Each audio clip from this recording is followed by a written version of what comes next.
Okay, we're here. We're live. Oh, hey. Hey, everybody. It's Hello. been a while. Hey. I missed you all. I need to remember which camera I'm looking at.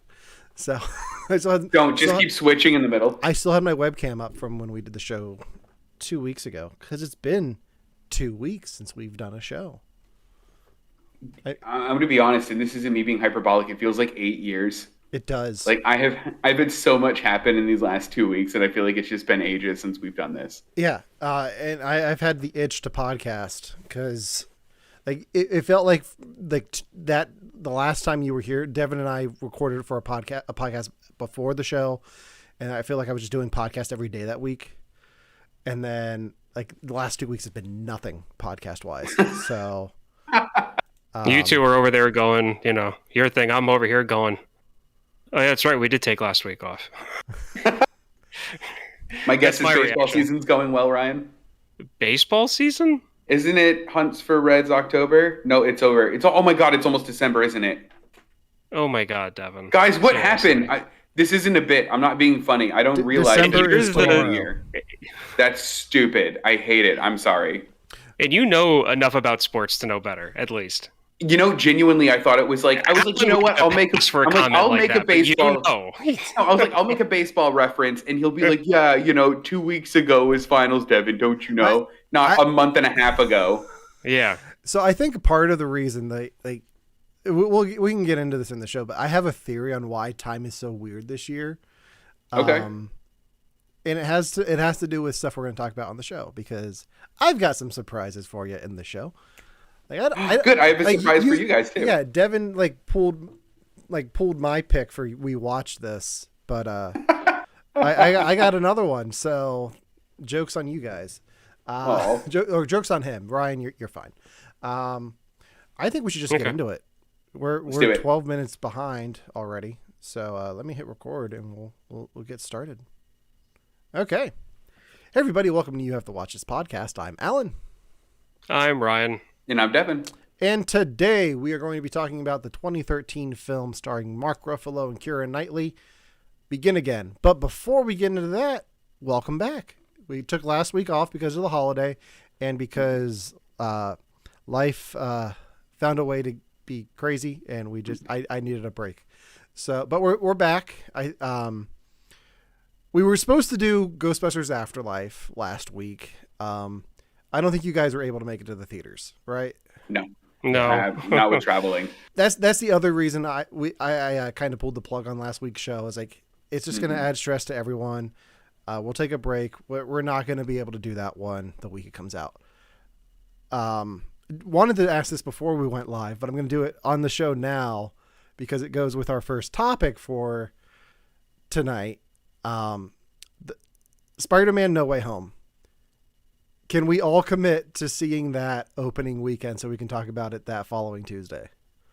When does it come out for you lot? The 17th. My ticket's for the 16th. I already bought mine. I'm ready to go. I'm going. I'll be able to tell you if I lost a spider bet or not. Yeah. Ryan, I will go with... There's a good chance that might actually work. Okay. If I have to go with you that Monday to see it in ScreenX, I will. And you won't have to twist my arm. It'll more than likely have to be like that Monday or Tuesday or something like that. Yeah. But yeah, that should not be a problem. Okay. So in Spider-Bet news, the last time we had a show, the second trailer had not come out. Devin and I did do our live reaction to the trailer on Instagram. You can go watch that on our feed now. It's like the second to last post because we haven't posted anything in 2 weeks. But Ryan, what was your reaction to the second trailer for Spider-Man No Way Home? Have you seen it? There's a second trailer? Okay. Moving on. It's so good. I'm sorry. It's so good. I feel like I know too much. It's okay. No. Okay. No, I have. Okay. I have. I saw it once and I was like, oh, okay, this is cool. And then I've seen it like 30 times since because I've been, streaming. Right. And I've blocked it out because it's been so oversaturated on me so far. So.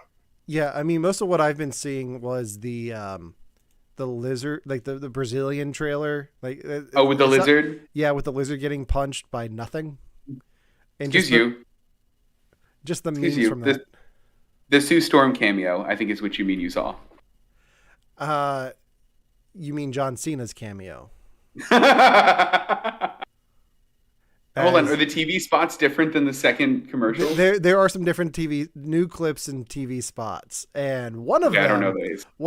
Okay, so I'm curious, Devin, how are you feeling about the Spider-Bet right now? Because still pretty confident. I'm gonna be honest, because I feel like sure they're going to tease the bad guys, but I feel like if there was going to be another Spider-Man, they would have like just mildly hinted at it through some like you would have seen like a differently costumed Spider-Man at some point. Not like all Tom Holland. Well, okay. So there is a clip from the TV spots I want to talk about because I think this might play into what you were just saying. So there's a clip with Doctor Strange and Tom Holland outside of the cage they have Doc Ock in. Oh, okay. And so Doctor Strange turns to Doc Ock and says, "From your world, you know Peter Parker is Spider-Man." "Yes." "Is this your Peter Parker?" And he says, "No." And I've only seen this clip once, and it was like memed. Like they replaced Tom Holland with like every other version of Spider-Man, and just had Doc Ock saying no. But the fact that they're hinting that there's another version of Spider-Man out there, I think plays into the fact that I'm going to win the Spider-Bet. Yeah, we'll see. Here's the thing: is I don't think you are. I think they're going to come in at the end as like a quick cameo, like here's Tobey Maguire's left toe. You'll see him in this other movie. I think it's setting it up. That being said, I have a plan for if I win the Spider-Bet. Okay. I've got something planned that is going to take me like probably 5 hours to do, but it's going to be worth it. And I'll tell Ryan. I can't wait. I'm not going to tell you what it is, but I'll tell Ryan. Okay, good. After the show. I'm so excited for whatever this is now. Yeah. So yeah, I'm excited. I'm going to be going opening weekend with some film buddies of mine who I'm working on a project with that weekend. Nice. So I cannot wait. And I'll probably be going at least twice that weekend, maybe 3 times. I like the dedication. I don't know. Because my wife wants to go see it with me too. So. Oh. And she never wants to go to the movies. So take advantage of that when I can. It is. She's actually watching right now. So hi. Oh, hey. All right. So I think that covers the Spider-Bet. Ryan, how are you feeling about it right now? I'm in Alan's corner. Are you really? You traded. I am. Oh.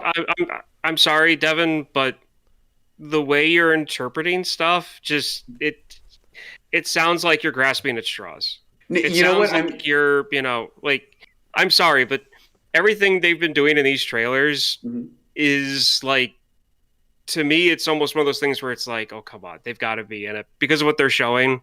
I almost feel like that, if not both of them, one of them is going to be at least in this. I think we forgot to mention the biggest news with the Spider-Bet. Ryan has entered the Spider-Bet. Oh, he has. That's right. Ryan you guys can bring this up. That's fine. Yeah. So Ryan entered the Spider-Bet, and we kind of raised the stakes a little bit for ourselves. Ryan was sending us memes about Chad Kroeger and Josie Scott's song "Hero," and how that better be the end credit song at the end of No Way Home. So I jokingly said, if that's the song at the end of the movie, Devin and I will recreate the music video. 100%. 100% will. Green screen.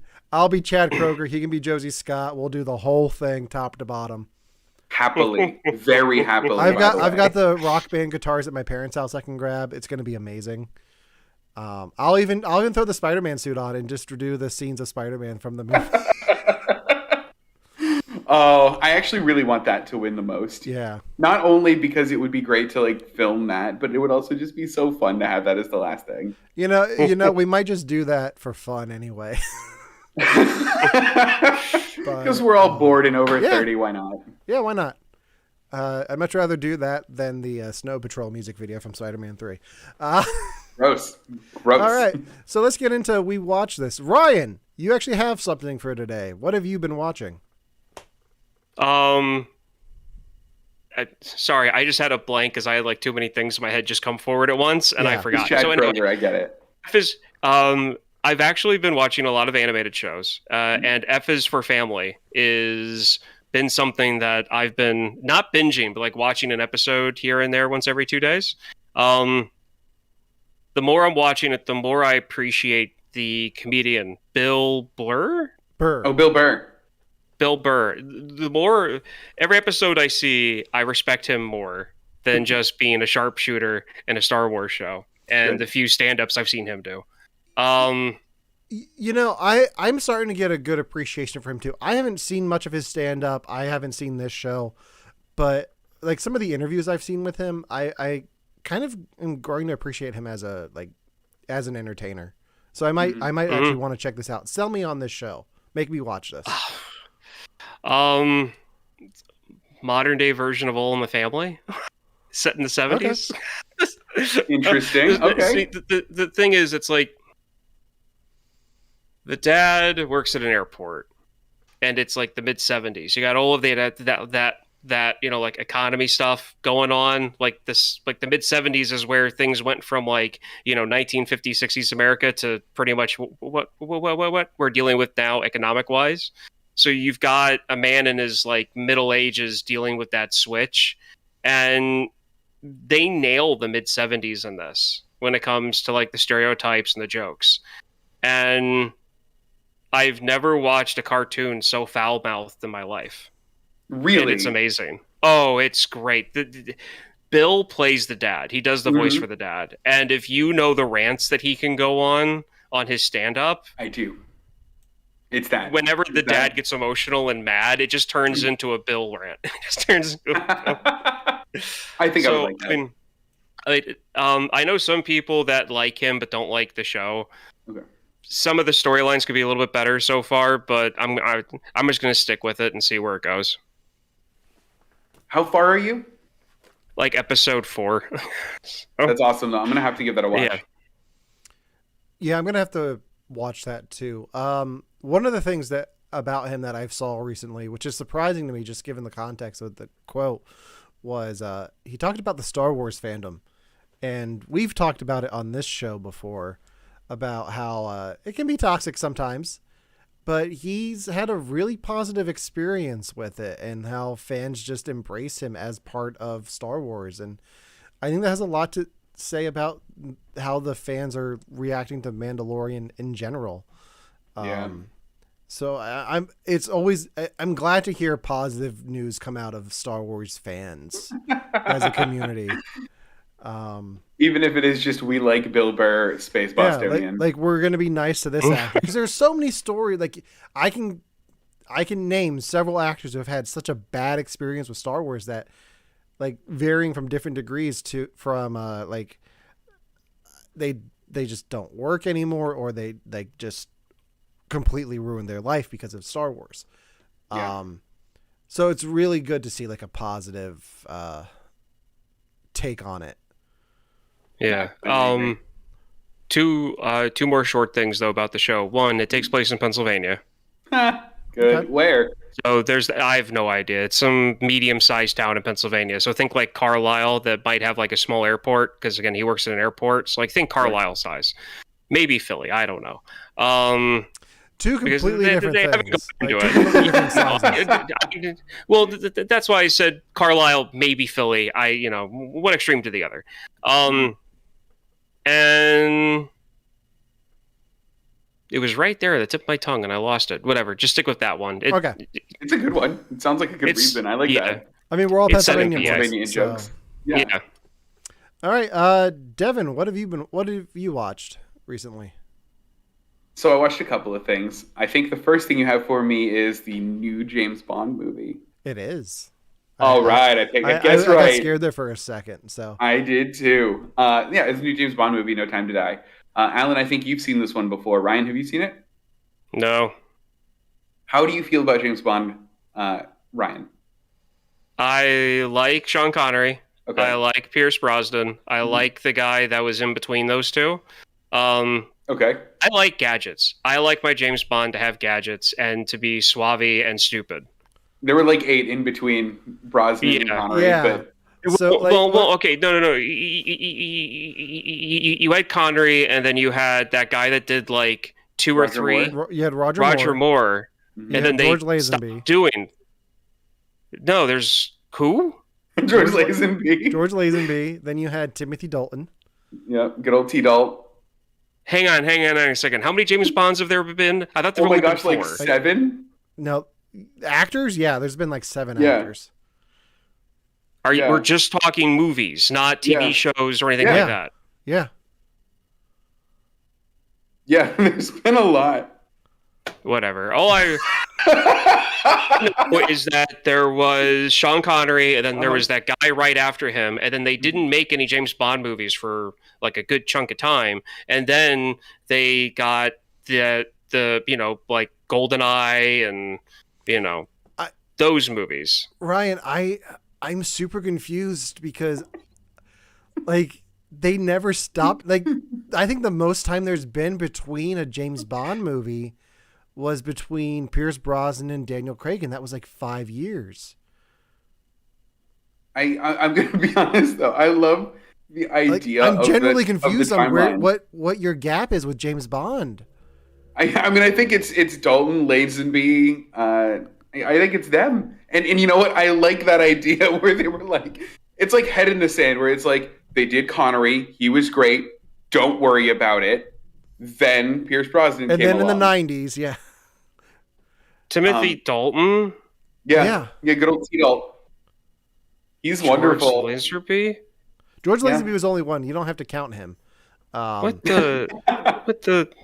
But Sean Connery has one that's not technically a James Bond film, but he plays James Bond. But never say never again, or never say something because he said he never play the role again, and then he wanted to, so they named it off after his quote. Whatever. I those other Bonds don't exist. I don't care. Anyway. No. Please, I genuinely love that. I do. Okay, so you give those James Bond films the same reaction I do to Indiana Jones and the Kingdom of the Crystal Skull. So okay, there we go. Makes sense. But yeah, no, like the new Daniel Craig. Honestly, do you want to know what killed them for me? Yeah, I really do. The Bourne Identity movies. Okay. Because to me, like the whole idea of having a super spy is silly and it's stupid. And I watched it for action. That was it. Like the gadgets and the comment, and the jokes.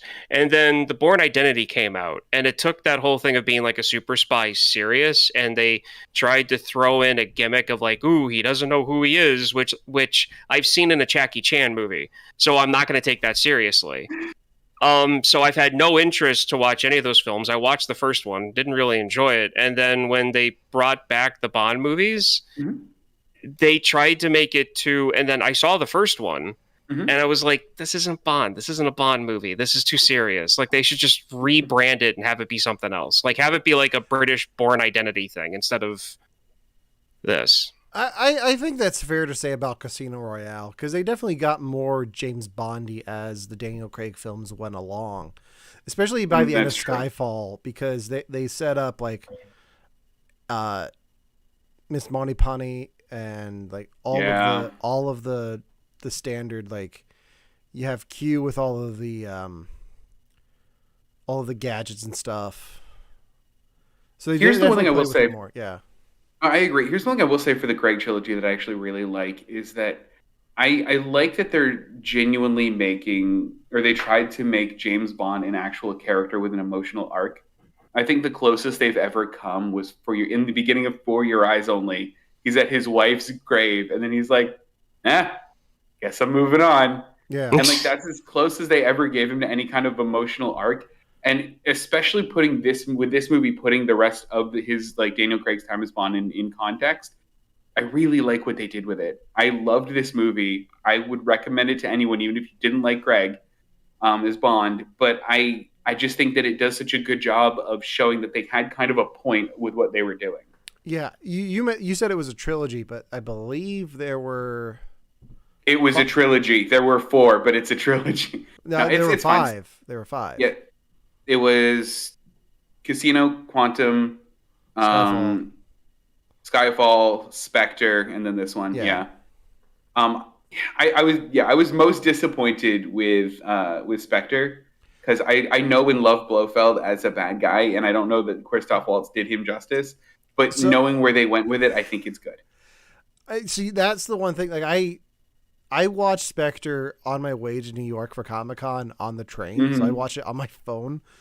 And I really enjoyed the Blofeld stuff. I kind of wish there was more of it in No Time to Die. Agreed. But I think the way they told a complete story. I'm trying not to spoil this for anyone who hasn't seen it. The way they told a complete story, I get what they did with it. Me too.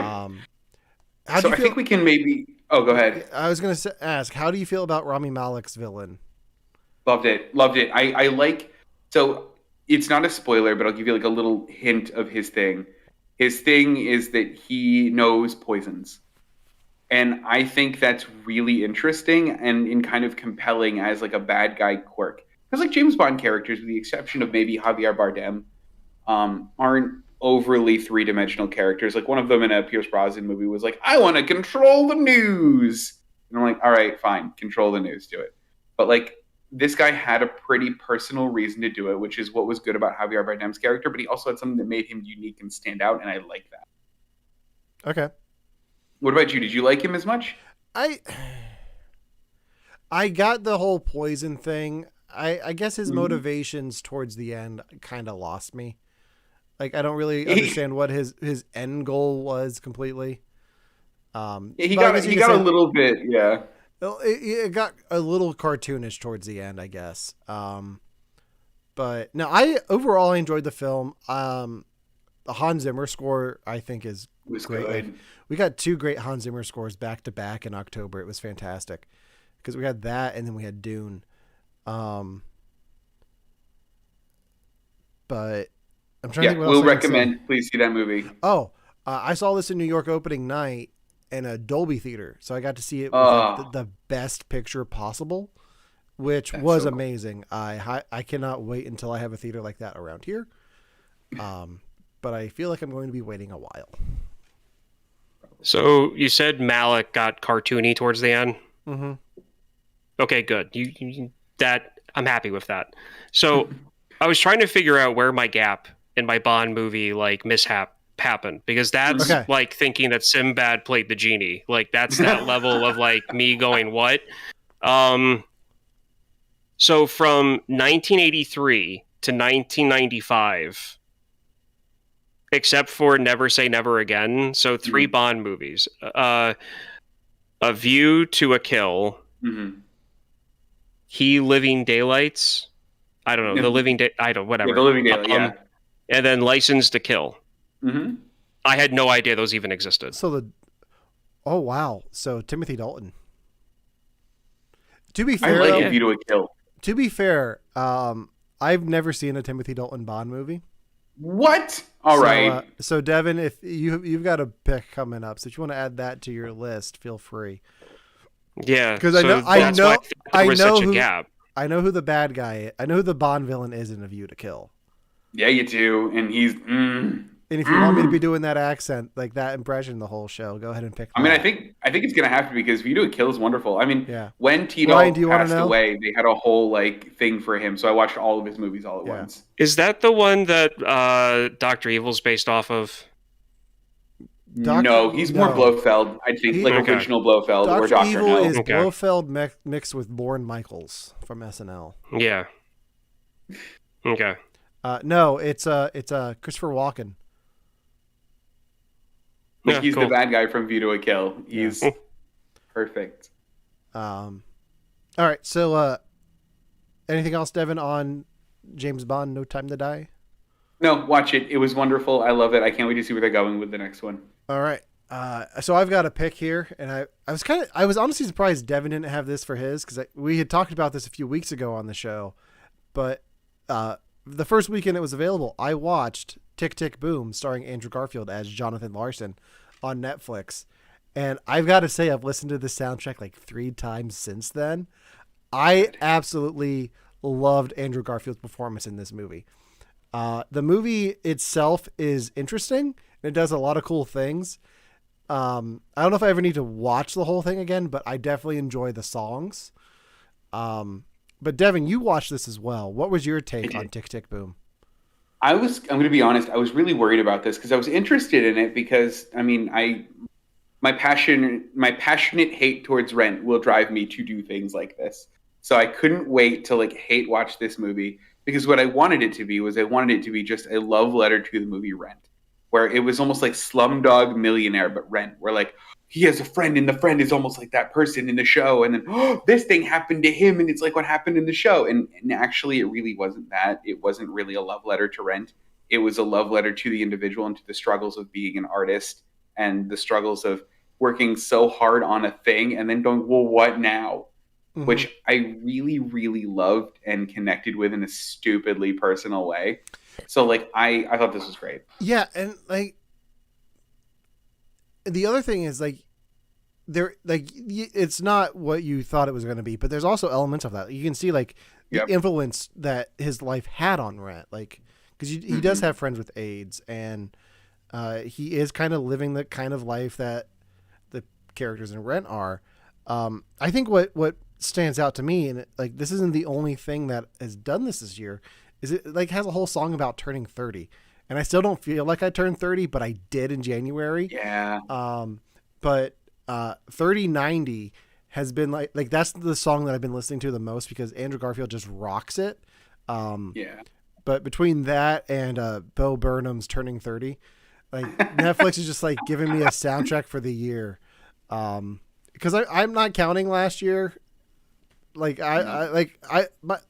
January I'm celebrating my 31st birthday, but it's going to be my 30th. I'm going. We all get minus 1 year. Yeah. So, because I couldn't celebrate it last year because of COVID, because everything was still closed. But now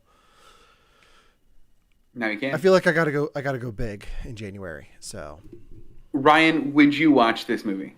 No. No.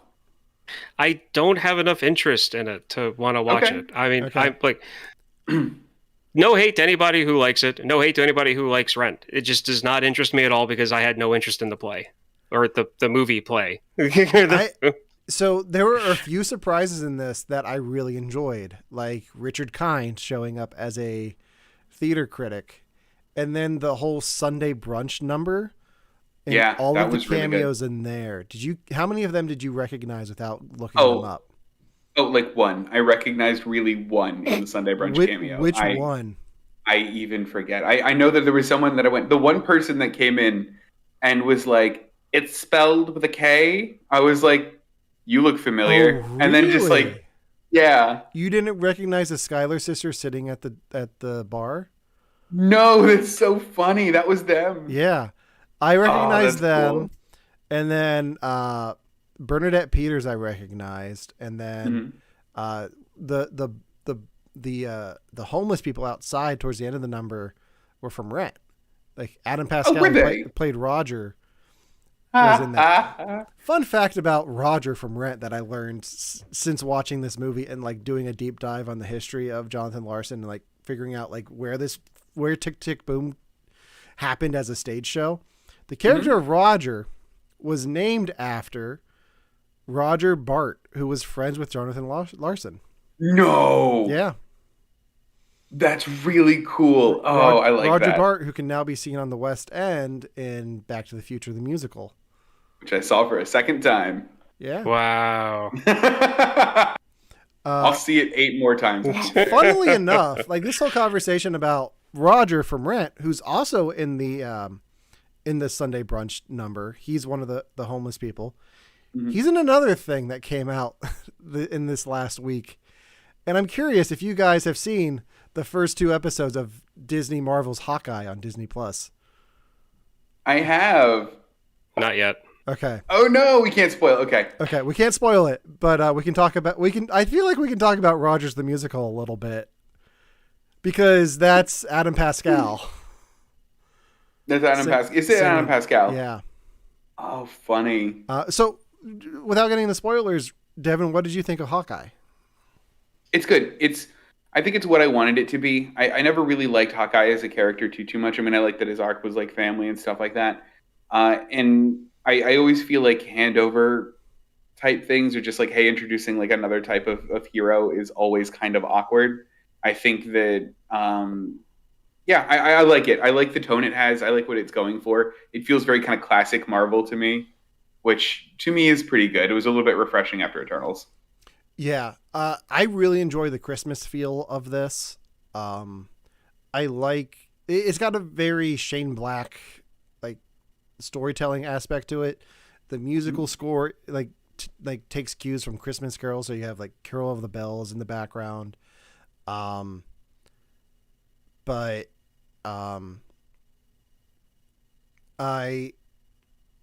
it's kind of refreshing that the whole thing, like, it focuses more on Kate Bishop than Clint Barton, which I find refreshing. I agree. And it does a good balance of the two getting into the second episode once they meet. But the first episode really relies on telling her story and introducing her as a character. I think they did a really good job of introducing her, because I really enjoy her take on Kate Bishop. It's very close to the Matt Fraction run of the comic. Oh, cool. So, and I like that they made him deaf, like, and how they explained it for the MCU up to this point. So, you can listen to the song from Rogers the Musical, like, on Spotify, which I have quite a bit. My favorite part of it, and this isn't a spoiler, is that they go through each Avenger and their power, right? And they're like, Black Widow can kick butt and Iron Man can fly and shoot. Then they get to Hawkeye and they go, Hawkeye seems cool, like a really nice guy. Yeah. And that's it. They don't talk about like any of his powers or how he's good with a bow and arrow. Just seems nice. Yeah.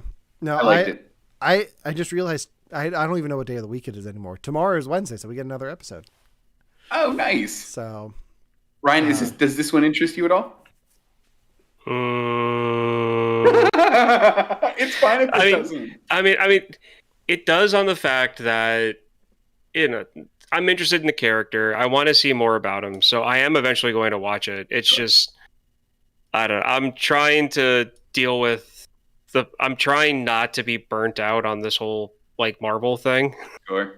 So I'm trying to like keep my distance from it a little bit. So then I run into these situations where it's like, oh crap, I wasn't paying attention. Now I got like 5 shows to watch. Like, the refreshing thing about it is it's like the Marvel Christmas special, because we don't have one of those this year.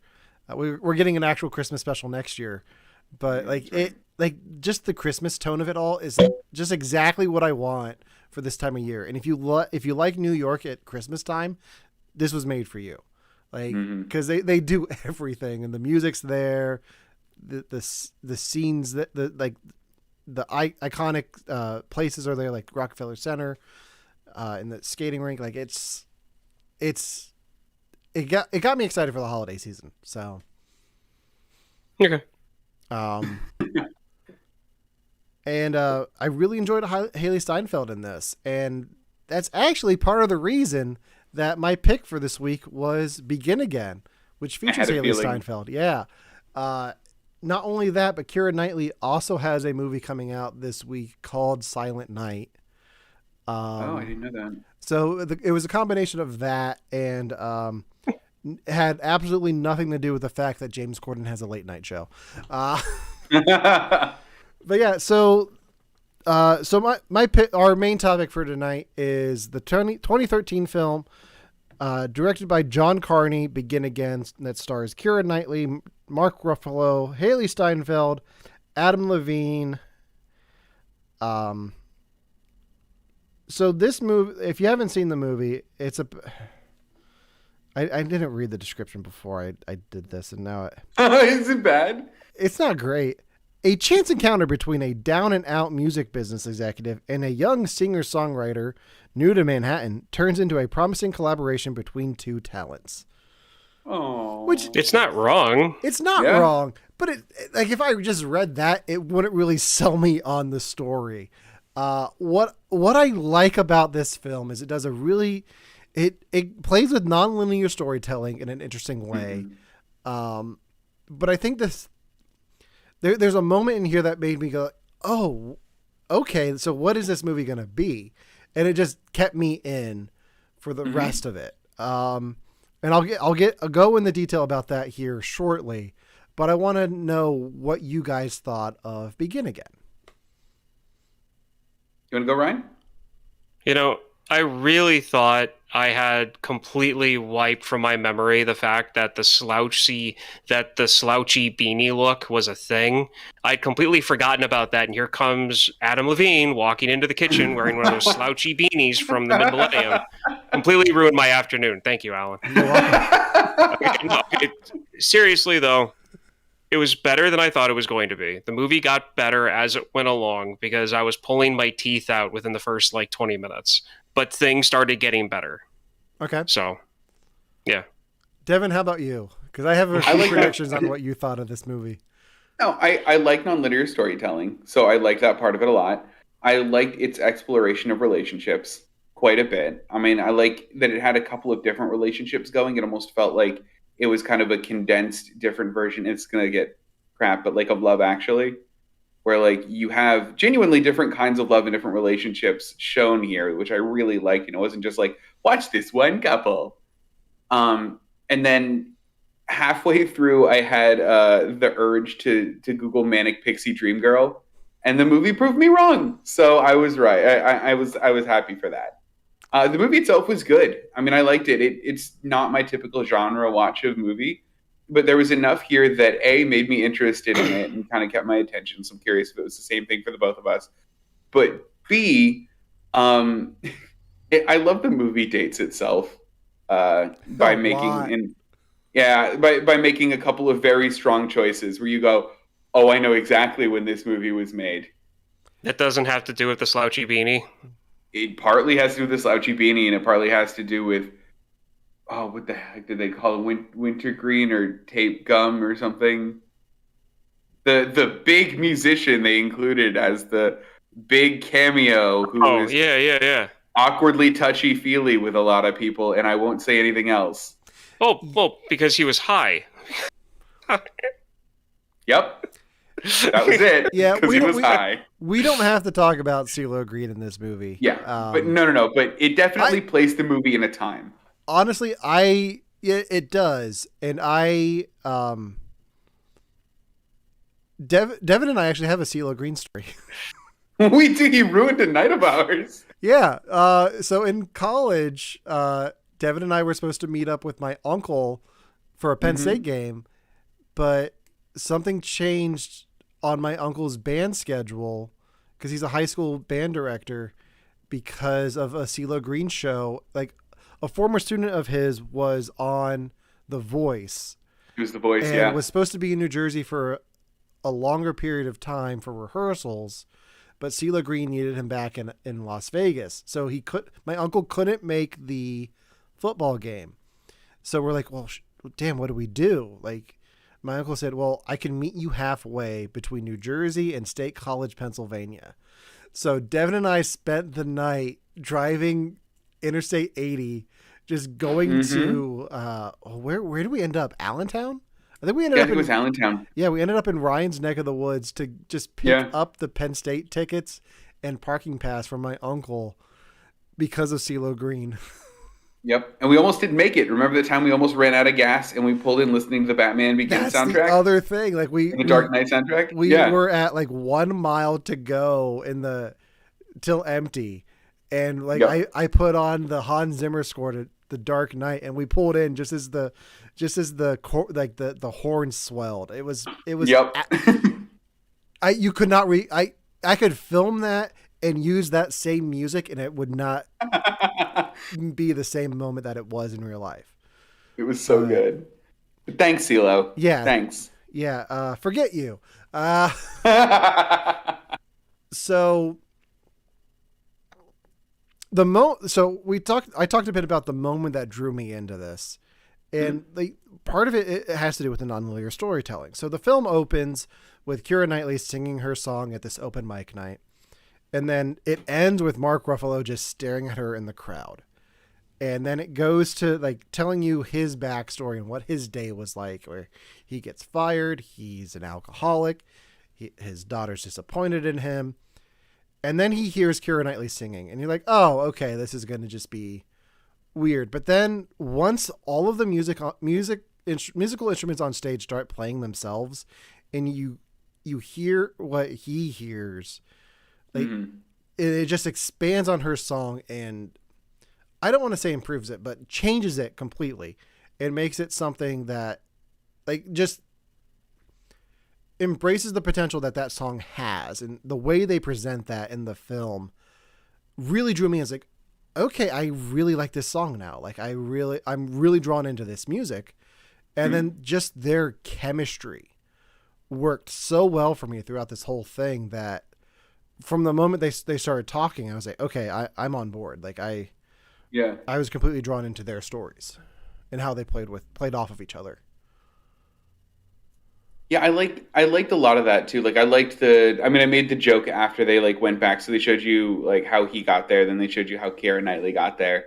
And then I made the joke, oh, they're gonna show us how the Barstool got there now. And it didn't do that, which was nice because I was genuinely wondering, like, is this going to be one of those movies that like everything in life hinges or like leads up to this moment, and you get, the moment gets more and more meaningful the more perspectives you get into it. And it does do that to some degree, but it didn't tire itself out by continually showing you how James Corden got there, then how, the lady on his left got there. So the original title for this film was Can a Song Save Your Life? And I think that scene in particular really plays into that title. And this film has a few different titles around the world. I think some places call it that. It's called Begin Again. Some occasionally iTunes will have it listed as New York Symphony. Weird. Weird. Yeah, it is weird. Ryan, do you have anything? So hold on. Ryan said he was burnt out or was almost like grinding his teeth the first couple of minutes. Did you not like the loop back to like let's I'm fine with the nonlinear storytelling. I'm fine with that. That wasn't a problem. It was, I like the fact that he could hear the music, because he's a producer pretty much, and he needs to, be able to. He was in the car screaming, like, give me a hook, give me something I can work with, please. And then he was like, this isn't that bad until you started singing. And then he threw the CD out of the window. I thought that was funny. But I was afraid, given that, like, I've never heard of this movie before. I don't really know how big it was, if it was an indie film, if it was a private release. I have no idea. Or I had no idea when I first watched it. We're also not going to talk about the production company behind this movie. That's fine. Okay. So when he saw the instruments moving, all I could think of was Ally McBeal. And I was like, oh my God, is every time he hears music that he likes, is stuff going to like stand up and start dancing all over the place?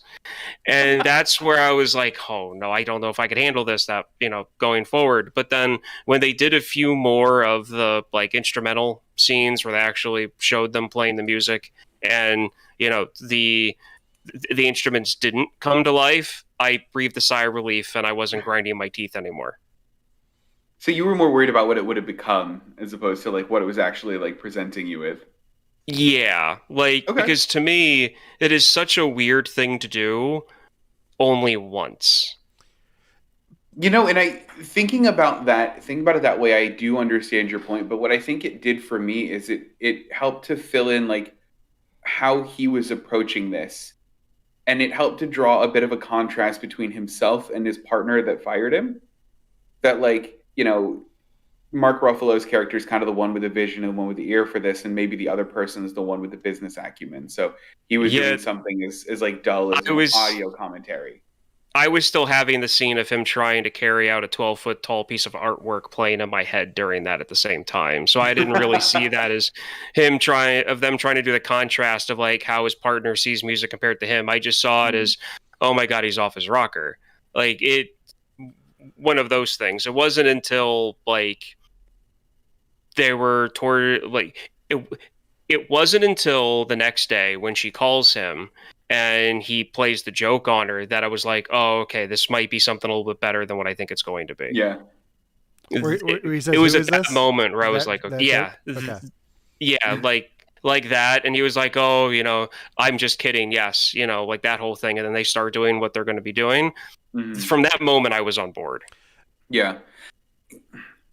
This definitely wasn't the movie I expected it to be. I think, Ryan, you said that, and I'll definitely echo that here, because what I figured it was going to be was, okay, Mark Ruffalo at one point in the beginning of the movie said, all musicians are like teenagers or like angsty teens. None of them have anything really interesting to say. They'll say something good once or something like that. And I went, there's the thesis of the movie. Got it. And now Keira Knightley is going to spend the whole movie proving him wrong, and then he's going to marry her, and boy, he's wrong.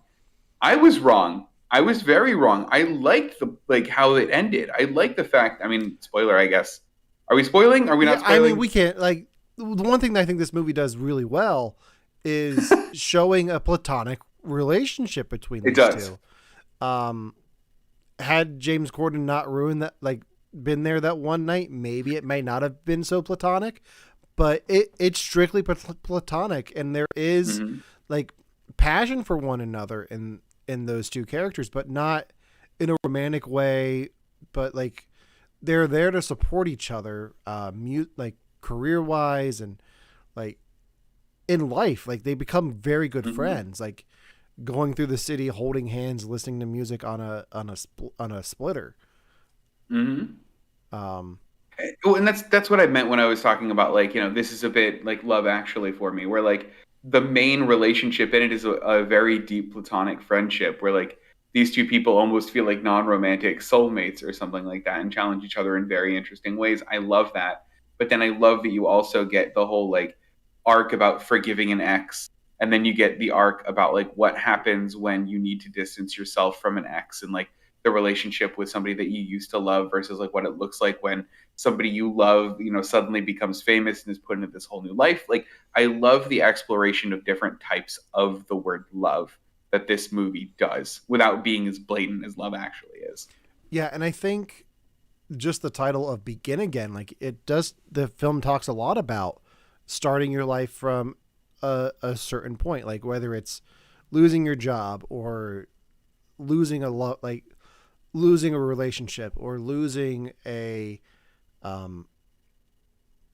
marriage. There are a lot of things that these two characters have to start from scratch. Keira Knightley is no longer with Adam Levine when she meets Mark Ruffalo. Mark Ruffalo is living in an apartment in the city by himself without a job when he meets Keira Knightley. They both have to start fresh, and they do so together, and then create something that benefits them, not only them, but the people around them and the relationships that they have with those people. If it wasn't for this album that they're working on, Mark Ruffalo's relationship with his daughter wouldn't evolve the way it does in this. So what was the most compelling relationship in the movie for you then? And you can cop out and say the main one, that's fine. Because I'll answer. For me, it's his ex-wife. I really liked the story of her moving away, cheating on him, going, we're going to leave our husbands and wives, and then coming back and the other guy chickening out. And then what that meant for her marriage, and then how she repaired it, I think was interesting.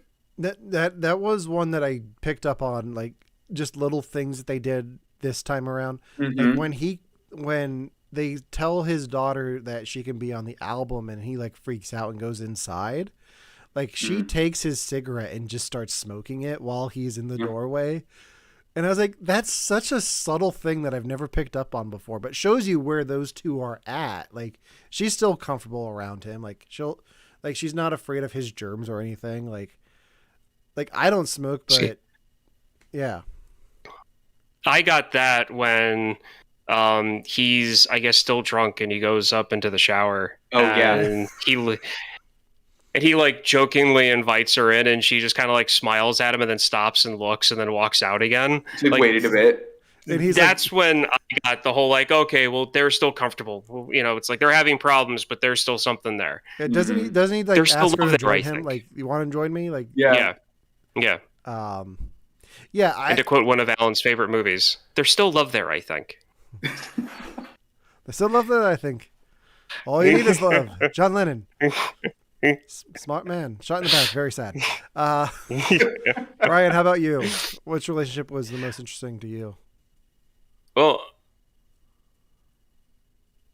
Honestly, even though it didn't really get a lot of story time, actually no, I'm taking that back. The one with Keira Knightley, that's her name. Mm-hmm. Yeah, I've been saying it. I just want to make sure I'm hearing it right. Okay, her and Adam Levine, that one. No, it was because a really that good one one. struck a real. That one struck a chord with me, and yeah, it's one of those things where I like it in film where they show like an outcome that's not really seen a lot. Because a lot of movies, like, they want to make you feel good at the end, and that whole thing. And it's really rare to see a storyline end with a guy. I mean, in this case, it was a guy. It could be whoever in the relationship screws up, and no matter how bad you feel about it, no matter how remorseful you feel about it, there are just some things that you just have to kind of like pack up your crap, take the life experience and move on and apply it to be a better person next time around. That's all you can do. And that's what I got from Adam Levine's character, that he did feel bad about what happened. Yeah, he's a jerk. Yes, he's definitely a jerk. But you could tell that, yes, he does feel bad about what happened. He does regret it. And hopefully he takes that life experience and that lesson going forward and is a better person in the next relationship. Yeah, and you could tell he has such an interesting arc with his facial hair. Like, I don't know if you noticed this or not. He starts off clean shaven. Like, so, like, his character progresses. Like, what'd you Google? His face, because I wanted to see if that was real or if that was makeup. Because boy, that was bad. That was really bad. Was it real? I saw pictures of him with a beard at like premieres and stuff. Okay, and he's had a beard before. But yeah, so I saw an article that said about like 10 different beards that he's had. Like, they were rating his beards over time. So he starts off clean shaven, then he has a mustache, then he's got like a Bushman beard, then he has a trimmed beard that's still fuller than mine, and then he's at the end when he's trying to win her back, he's clean shaven again, and it's just like you can like it's just weird that every scene he's in he has different facial hair. And it's off-putting. The other thing about his character I enjoyed was like they make a big point about his version of her song, the one that they put on the album, like being like a sellout and cheesy and corny and like not good. And I was like, that's just Maroon 5. Like, that's Sorry, it's a Maroon 5 song. Yeah, sorry. Right? You're just talking about your own music at this point. Like, you realize that, right? Like, that's Maroon 5 in 2013. That's the same stuff they were putting out. I had a moment with this movie that I got to tell you guys about. Yes. Ryan, you know how sometimes you get so awkwarded out by movies because you put yourself in the situations that you like have to leave the room? Yeah. I realized I do something similar. So I can't like ever judge you for doing it. And I never did, but I won't. I get mad at movie characters really fast.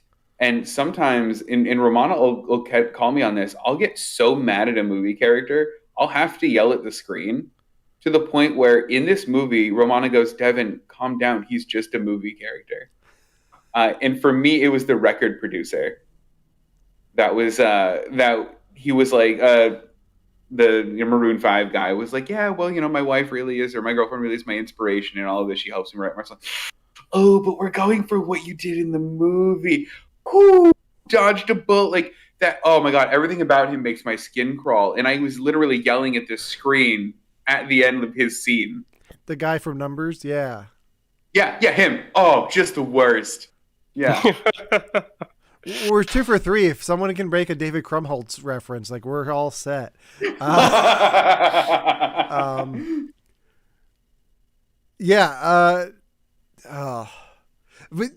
what's fun, like, if you know Maroon 5 and like the history of their music, like it does like kind of affect like his story arc in this movie a little bit, because when they played the bad version of Lost Stars, it does remind me of what Maroon 5 has become.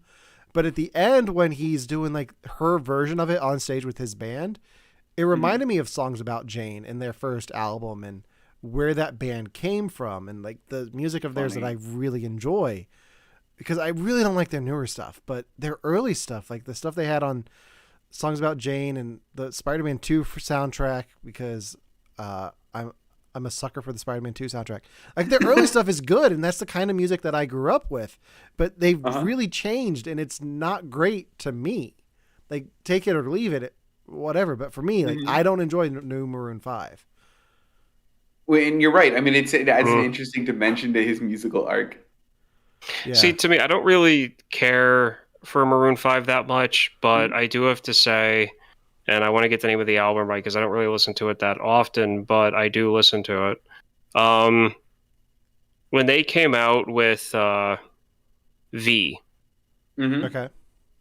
Like, I don't know why, but that's my favorite album from Maroon 5. That's 2014. That's the one that had maps and animals and sugar, you know, when he got sugar thrown in his face at a show or a premiere. It was back in 2015 to 2014. Wow. I didn't know anything about that. See, I don't follow Maroon 5 very much at all. I don't really follow... Who he was. See, the thing is, I only followed them for a little bit because in 2011 there was this big push to like do like an ADHD awareness like thing, like how they do with like other stuff. And he was part of it. He was one of the celebrities that got on board to like be one of the many faces of like ADHD awareness in adults, because they were trying to get rid of that stigma that it's only a kid thing. Like, no, it's actually an adult thing too. We were put into mental asylums in the 30s. Like, it's a thing. So I follow Maroon 5. So going off what you said, like V might be the last album of theirs that I enjoy songs from. And funnily enough, on the deluxe version, they have Lost Stars from this film, sung by Adam Levine. Did they really? Yeah. Oh, so it was like around this time. It sounded familiar. Do I have it on here? No, I don't have the deluxe version. Oh, no, I do have the deluxe version. Oh, then maybe. But I don't see Lost Stars. Well, it might be listed under Adam Levine, not Maroon 5. Oh yeah, that's true. Oh, he's doing a solo thing. Yeah. But I want to talk about the soundtrack to this. Because I don't really have an answer to your question about relationships. I'm so sorry. Well, I mean, I do. Like, okay, so I guess the Mark Ruffalo Haley Steinfeld relationship really does stand out to me, because there's that moment after they dine and ditch at the bar where the bartender comes up, and it doesn't focus on Mark Ruffalo and the bartender. It focuses on her relationship and how devastated and embarrassed she is that this is what her father was like, and I that's a really interesting take on that scene. Like, you don't focus on what he does to resolve it, you focus on her reaction to it. And like throughout the film you can tell that he's trying to be there but doesn't know how to say the right things. And then Keira Knightley comes along and she like brings up like the fact that she's dressing the way she does, and she's just like, he gets really uncomfortable and like walks to the other side of the pathway and just sits on this chain fence.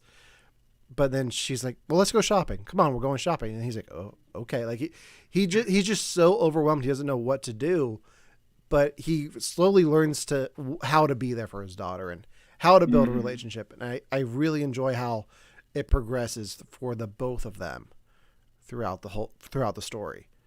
Let's talk about the soundtrack. Hold on. Go ahead. Did you have something, Ryan? Sorry. I completely agree with you about the father-daughter relationship thing. I read that scene completely different about where they're talking about the way that she's dressing and everything. I took it that he realized, like, oh crap, she's actually being successful in this conversation. I'm going to bounce and let the girls talk. That's how I took that scene. I mean, you can read it that way too. Like, I think it's a combination of both. Like he's uncomfortable, but he's also like, I don't want to be here for this because this might work to my benefit. Like exactly, this is that a good conversation right there that I don't need to be here for. Yeah, that's how I took that. And then I also had a lightning strike. This movie makes Pitch Perfect a Marvel MCU movie. What? How? Do tell. I can't wait. Okay, so multiverse, right? Yeah. Like crazy multiverse. Okay, so in Begin Again, Mark Ruffalo's character something changed in his life and he's now a record producer. Mm-hmm. Because you have to say, he's as smart with music as Ruffalo's character was with like science. Okay, so this is like a what if, like, yes. What if he cared about music and not science? Exactly. So the daughter's character is in Pitch Perfect 2. Mm-hmm. Is she? She is. Oh. Don't look at me. Don't, Devin. Fix your face. I haven't seen that movie in years. Okay. She's the freshman that comes in after they disband. She's the legacy. Yeah, she's legacy. So if she is her dad, if she is her daughter, I am completely screwing this up. If she is his daughter, yes, and he was on the verge of not being alive anymore after that opening scene, if he didn't walk into what he walked into, then there's a good chance that Pitch Perfect 2 is the quasi universe flip from that reality where Mark Ruffalo's character doesn't exist because of doing that, and she goes to college and ends up being part of the Bellas. Okay. I'm not mad about that. This is more me just taking degrees of separation and just making it work. I have questions. Like, how does Haley Steinfeld still become Kate Bishop? Like, how is she still Hawkeye's protege? Because she's also MCU connected directly. So. Okay, well, I haven't seen Hawkeye, Mr. Marvel Know-It-All, so I'm just going off of connections she's here. In it. Look, there are years that we don't see of Kate Bishop's life where we only get in brief montages of only her or her fighting. We don't know that she didn't join the Barton Bellas for a while. All you have to say is she's adopted. That's all you have to say. She's adopted. There you go. So, speaking of the Marvel connection here, Keira Knightley was not the original lead of this film, and I'm really curious to hear what you guys would think if this film starred Mark Ruffalo and Scarlett Johansson instead. I knew it. Because she was originally cast as Keira Knightley's part. What happened? I'm pretty sure she had to go shoot Winter Soldier. There's a part of... So, Devin, you said before that you thought that she was going to end up being the pixie girl thing. Manic Pixie. The Manic Pixie. Yeah. Okay. When did the second Avengers movie come out? 2015. 2015. Okay, so when they filmed this movie, they wouldn't have started filming for that one yet, right? No. There goes my thought. This would have been directly after the Avengers came out. Okay. Because you can kind of still see Mark Ruffalo hasn't really done anything to his hair since the first Avengers in this. Yeah. Maybe a little less coloring. He's... Yeah. This is definitely before his cameo in Iron Man 3 because he has a shaved head in that. Oh yeah. So the reason why I bring all this up is because of the controversy that is with Mark Ruffalo's character and her character in the second Avengers one. I almost feel like, Mark Ruffalo felt that dirty from making that movie that he had to make something like this, but that doesn't work with the timing. Yeah. So, No, and I think had it been her in this movie, I wouldn't have been nearly as invested in it because I think Keira Knightley's performance is fantastic. Mm-hmm. She does a really good job of selling her character, and their chemistry is phenomenal. They work together weeks before they started filming just to build up that chemistry and that rapport with each other, and it really shows. And Mark Ruffalo is in there improvising a lot, and just her reaction to a lot of the things that, I think the best moment was when they're at CeeLo Green's house, and he's like, it's okay, she's uptight, she's British, and she just starts laughing. I like that. Yeah. To me, that's just a pure moment, and I don't think you'd get that with Scarlett Johansson because she probably wouldn't be playing British. If anything, she'd probably be pretending to be Asian because it's Scarlett Johansson. And I think it wouldn't have done anything to benefit what happens in Age of Ultron down the line had it been her. And I'm I feel like if it's going to be Scarlett Johansson in this, you might as well just make Adam Levine's character Chris Evans. Just make it Avengers again, basically. The Marvel actors make an indie film. I'm glad it wasn't her, to be fair. I'm almost a little bit sad that she's in Little Shop. I'm going to be honest. I don't know what her like vocal skills are, but like she can sing. She had a musical career. I don't know how much of it she does. I didn't know that. But if you look her up on iTunes, you can find stuff. I think she has a few Christmas tunes out. You can add to your playlists.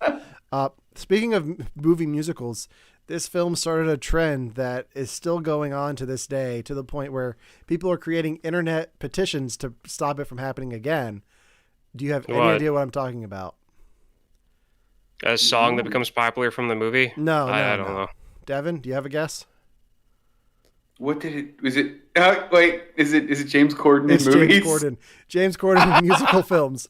So from this point on, James Corden has pretty much appeared in every single major musical release that Hollywood has put out since 2013. So this is the first one that I kind of this is a quasi musical to me, because the music does play such a big part of the story. Oh, yeah, yeah.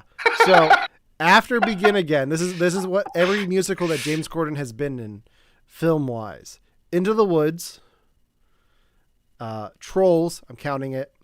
I'm assuming the Emoji Movie is a musical. It's not. I've seen it. Good for you. Well, Trolls is. He's in Yesterday, which is kind of in the same vein as this. Plays himself, but he's also in Cats.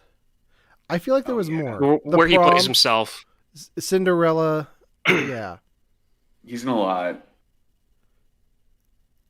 Yeah, he's in a lot, and it's people are trying to prevent him from being in Wicked, and I'm okay with that. Like, I don't need to see him in Wicked. I don't know that you can stop him at this point. He's like a hurricane. It depends what character he is. Elphaba. He'll have to be. It's the lead. No, I just feel like he's gonna leave his late night show and like just go and be in every musical. I don't know what he has on Hollywood that he's in every musical. Like I don't know what execs like. Okay, you know what the youth like?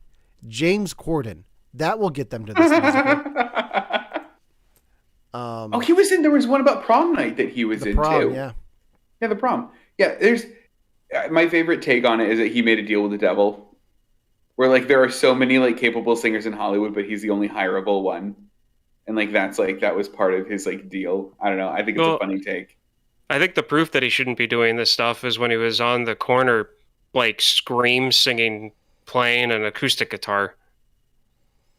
Yeah, he didn't sound good in that at all. Like that wasn't even like that wasn't even like, I don't know, cute or whatever. Like it wasn't funny. It was just bad. I don't think he's supposed to be good in that. I think his character is meant to be more of like a producer type, because he is gathering all of that gear. And this is like the one thing that I think he's watchable in. So I feel like I liked him in a few things. I feel like I took a lot longer to pump the brakes on him. I didn't even realize it was him. I was excited for his late night show, but like having been rewatching the Drew Carey show, I'm like, I just miss Craig Ferguson. Yeah. I am going to be honest though. If anyone ever pulled that nonsense, like traffic light musical nonsense on me, I would be so mad. Yeah, that would, He does that on his late night show where he'll like, he and other people will dress up as like, characters in a musical. And then between stoplight cycles, they'll run out into the crosswalk, perform a few songs, and then run back. And like, they just get like so unnecessarily close to people's cars. And I just lean on my horn. Yeah. That's what I would just ruin it. I would just lean on my horn. I'm not sure why every take isn't that. I'm not sure how they get clean takes of that. Yeah. I don't know either. So 2 last things before we wrap this up.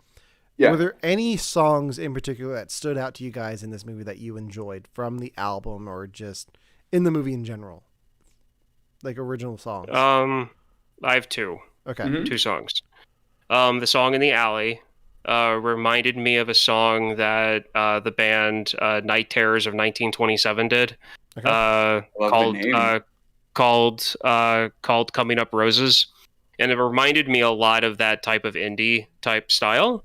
And then the one on the rooftop, I really, really liked it when the daughter started playing her guitar, because it reminded me a lot of Dinosaur Jr. and their early work. So it was very like distorted guitar noise. Like you're not entirely sure if they're actually playing guitar correctly at first until like the song gets going. And then you're like, oh, okay, no, yeah, it's better. So those two songs I really liked. Devin, how about you? Yeah. I like the Frank Sinatra song in it. I get to the point with like Adam Levine's songs where I'm just like, is he singing a different one now? I don't know. I'm a jerk. I don't understand differences in Maroon 5 songs. It's like AC/DC songs. Eventually, they just all kind of bleed together for me. I understand that that's not an okay thing to say, but they just do.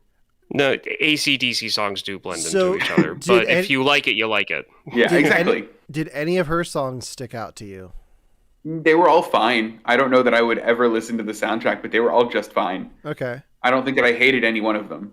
Ryan, if I said I had this soundtrack on CD for you to borrow and listen to, would you want it? Is it the soundtrack of like? Is it the album that they were trying to sell in the movie? It's a lot of that. It's that. It's Adam Levine. It's a little bit of CeeLo Green stuff. Yeah, I'd borrow it. I'd borrow it to listen to legally, completely. Yeah, temporarily. Just to play it in on your boombox. That's what you would do with it.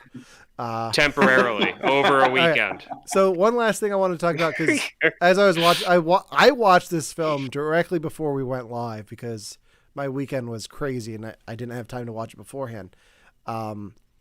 So there's a moment in the film where they're having the after party for the release party for the album. Like the album's done, they're having their party, and James Corden stops the music and gets everyone's attention. Like, okay, we're going to play a game. I'm going to play a song, and I challenge you not to dance to it. And like, he goes through the crowd. It's a really cool moment. And I completely forgot about it in the film. And like goes through and like, it's this really upbeat song. And it goes through and like, he has to find the one person who starts dancing.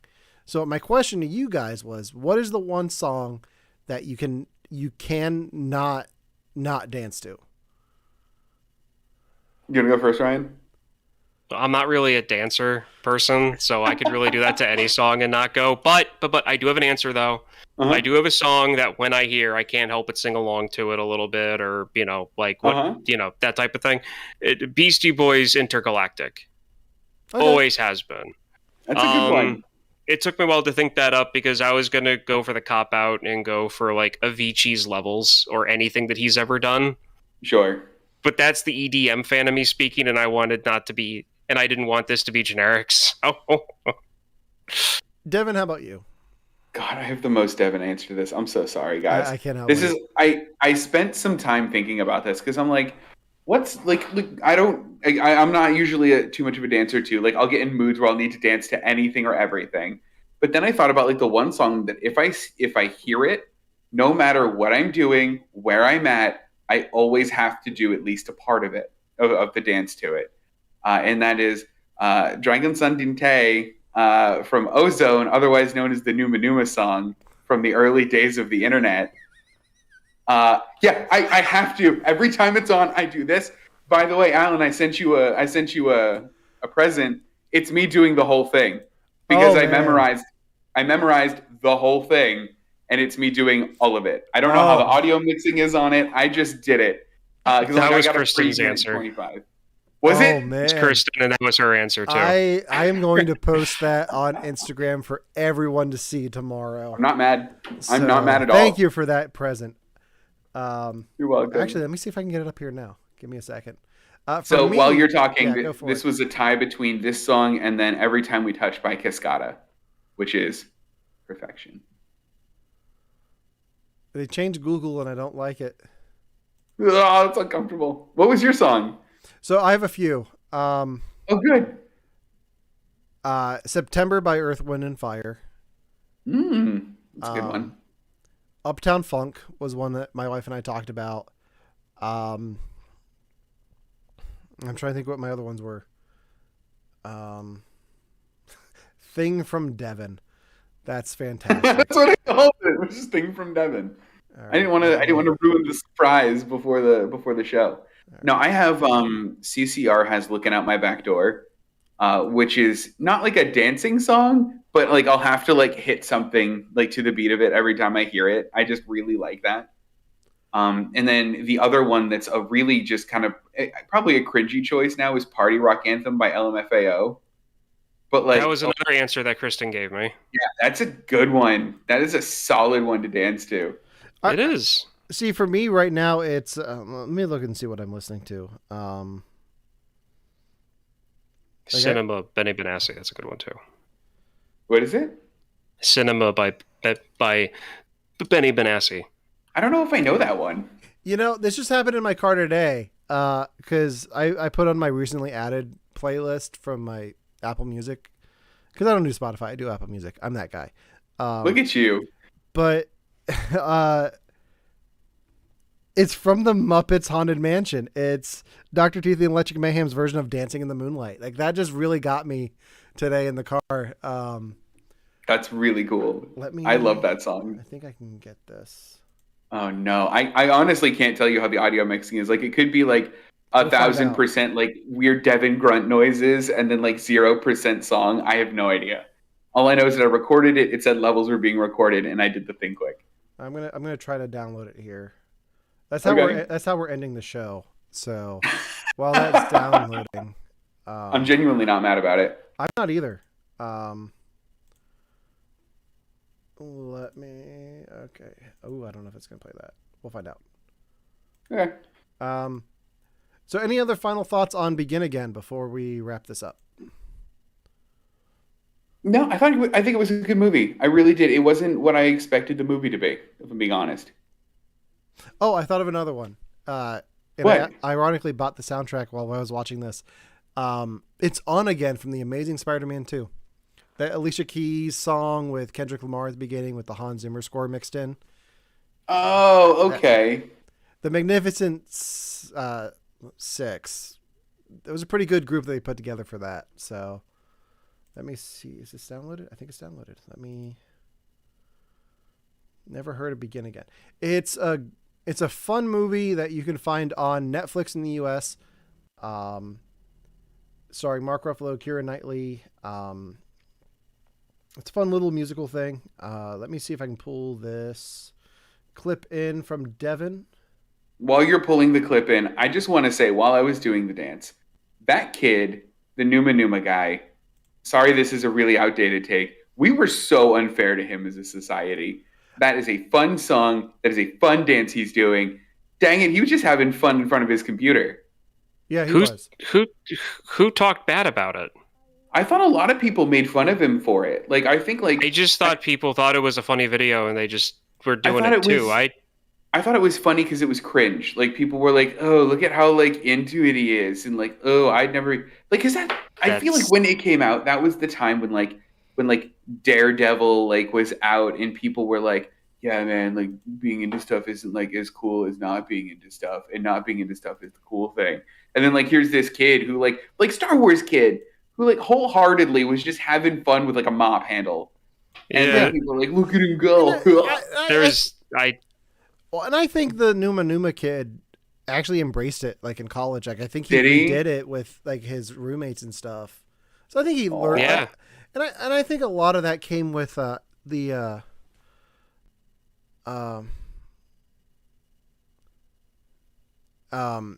Weezer music video for Pork and Beans. Like they had like all those early YouTube stars come in for that. And I think a lot of them were able to, the worst of that. I'm going to do the things that I want to do. Like it does speak a lot to what YouTube was in those days.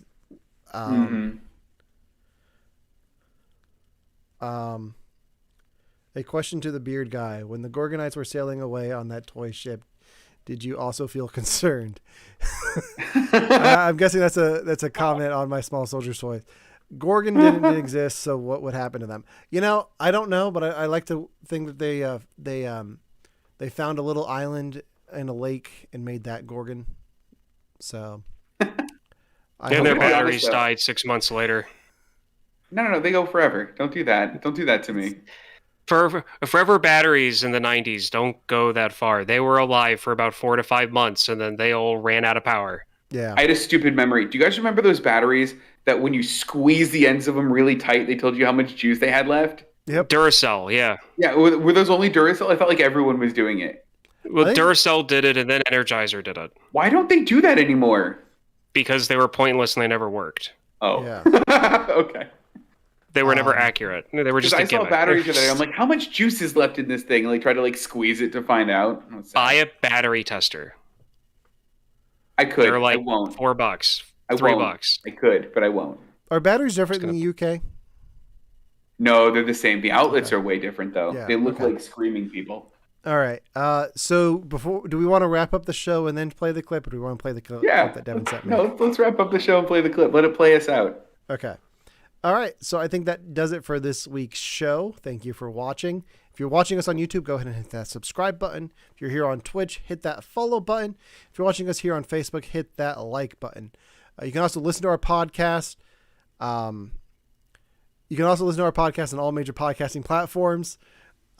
This episode will be going out. Our last episode will not because of audio issues, but that will still live on our YouTube page for the infinite future and on Facebook. So next week will be Ryan's turn to make us watch something. Ryan, what are you going to have us watch? A delightful holiday movie.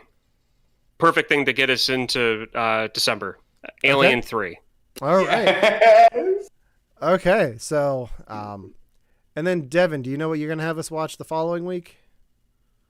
I have a list. We'll have to talk about it. I don't know yet. All right. And then later on in the month, we will be reviewing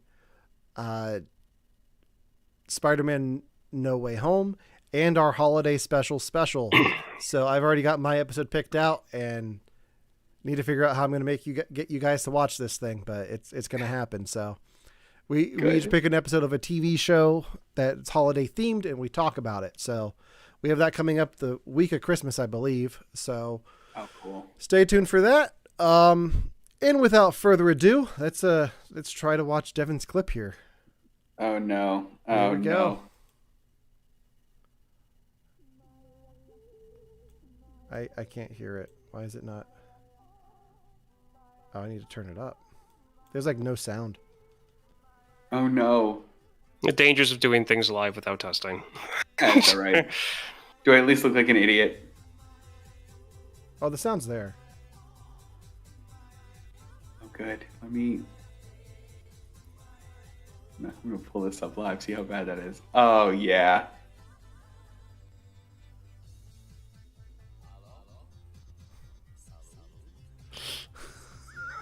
I'm watching it on mute, and it's just... Okay, I just realized we can't play this on Twitch. For you have to watch this podcast, I'm Alan. I'm Ryan. And I'm Devin. And we'll see you next week. See you guys. Bye.